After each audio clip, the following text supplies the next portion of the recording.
The flashing red and blue lights cut through the quiet evening like a wound ripped open without warning. An elderly black man stood beside his car in a grocery store parking lot, plastic bags resting gently against his leg, milk sweating through thin paper, bread slowly cooling from the store's warmth. His hands trembled, not from guilt, not from fear of the law, but from the shock of being treated like a criminal after a lifetime of service.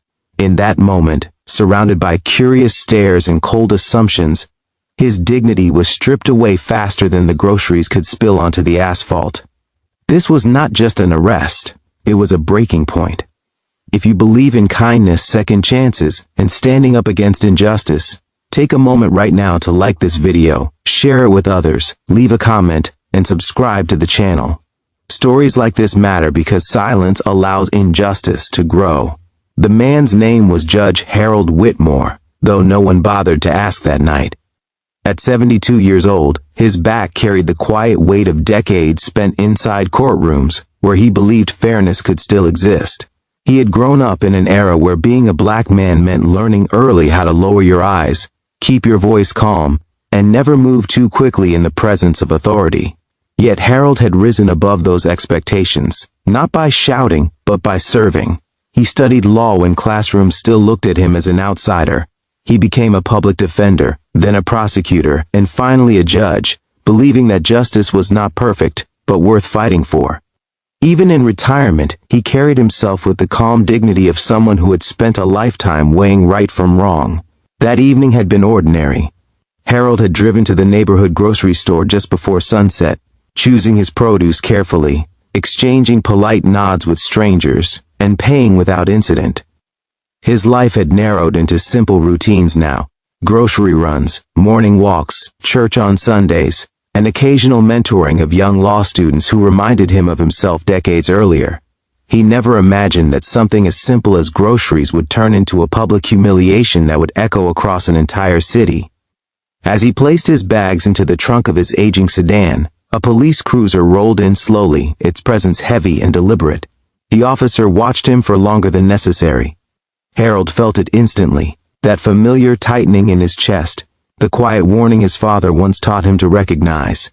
He stood still, hands visible, posture careful, waiting for the moment to pass. It did not. The officer stepped out, authority radiating from his uniform, suspicion already written into his stance. Within minutes, Harold was being accused of shoplifting. No evidence, no store manager, no verification, just an assumption built on skin color and age, twisted into something ugly. Harold tried to remain calm, explaining that he had a receipt, that he had paid, that there must be some mistake, but his words seemed to float into the air and disappear. The officer's voice grew louder. Shoppers slowed their steps, phones came out, whispers spread. The parking lot transformed into a stage where Harold was cast as a criminal without a script or defense. When the handcuffs closed around his wrists, the metal bit into fragile skin that had written thousands of legal opinions, signed warrants, and sworn oaths to uphold the law.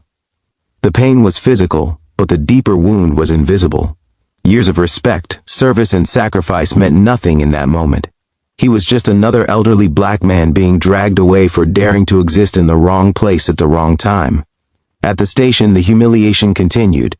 Harold sat on a hard bench beneath flickering fluorescent lights, his groceries confiscated as evidence, his dignity reduced to paperwork. Officers passed by without meeting his eyes. Time stretched painfully as he waited for someone, anyone, to listen. When the truth finally emerged, it arrived quietly and without apology. The store confirmed he had paid. The receipt was valid.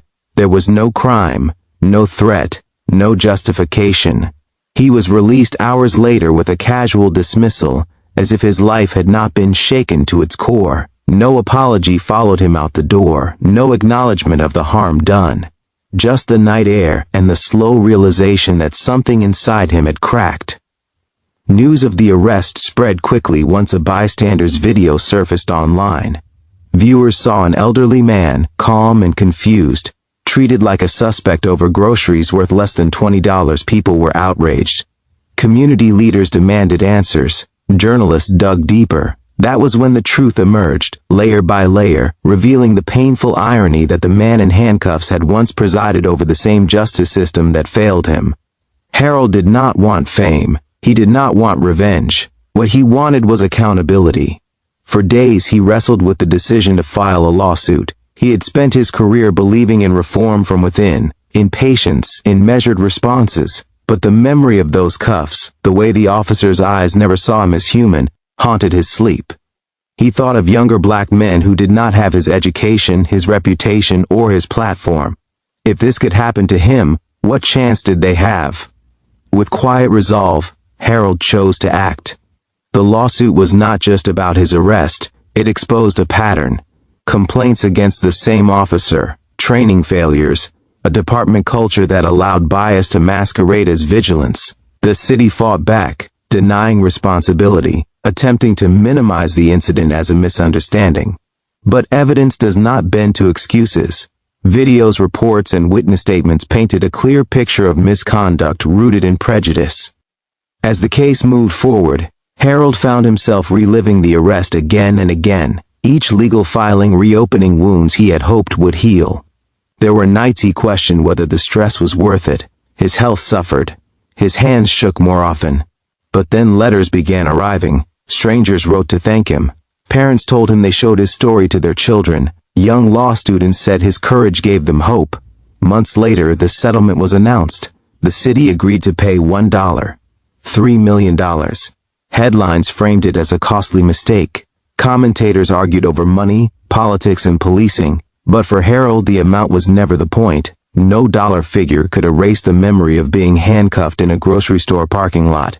What mattered was acknowledgement. What mattered was proof that the system, when pushed hard enough, could be forced to confront itself. The officer was disciplined. Policies were reviewed. Training programs were revised. Change came slowly, imperfectly, but it came. On the day the settlement was finalized, Harold returned to that same grocery store. He walked the aisles with steady steps, choosing apples, bread, and milk once more. Some shoppers recognized him and nodded respectfully. Others had no idea who he was, and that was okay. As he paid and walked back into the sunlight, he felt something he had not felt in a long time. Not victory, but peace. Harold donated a portion of the settlement to legal aid organizations and scholarships for minority law students. He returned to mentoring, his voice carrying even more weight now, not because of the money, but because of the truth he embodied. He spoke openly about fear, about dignity, about the cost of silence. He reminded young people that justice is not self-sustaining. It survives only when ordinary people demand it. If this story touched your heart, if it made you angry, hopeful, or reflective, please take a moment to like the video, share it with others, and subscribe to the channel. Your engagement helps these stories reach people who need to hear them. Before this video ends, leave a comment below and tell us what justice means to you. Your voice matters more than you think. Harold Whitmore never wanted to be a symbol. He wanted to buy groceries and go home. But sometimes history chooses its messengers without asking permission. In standing up after being pushed down, he reminded an entire city that dignity cannot be handcuffed, that truth eventually surfaces, and that even the quietest acts of courage can force powerful systems to change.